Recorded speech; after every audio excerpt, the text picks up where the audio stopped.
Around 2 o'clock Sunday morning, Greg Haywood received a haunting phone call from the neighbor of his 73-year-old father. And in a panic, told me that there had been a mudslide and that there were trees coming through the house and that he had my dad and Pat out of the house, but he didn't know what was going on. Of course, it was dark, nobody could see, just could tell that something big was happening. After rushing to his father, Bill Haywood's house, Greg tried to collect anything he felt was important.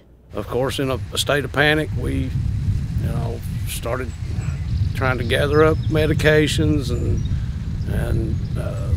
valuables and things like that. And we didn't have any idea whether this thing was going to stop or keep moving, or if the house was going to still be there in a few minutes, or if there was even more of a mudslide coming behind this one that would, take the whole thing out. Greg says in the middle of his terror, something important ran through his mind. It hit me that Tiny, his little house dog, slept in the room that had the most damage.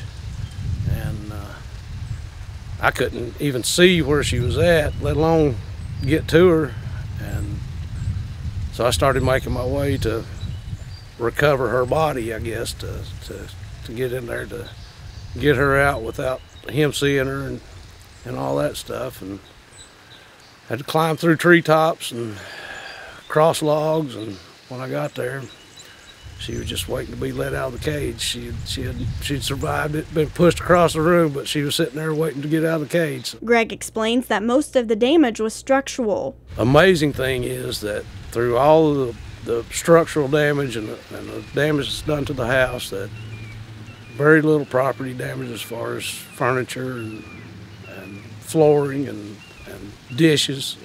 We haven't found a broken dish yet. Greg adds that in the midst of everything, there's a silver lining. There's a strong bond in this community that they come together when something like this happens, and everybody's willing to help. There's just not much anybody can do. With EKB TV News, I'm Shelby Still.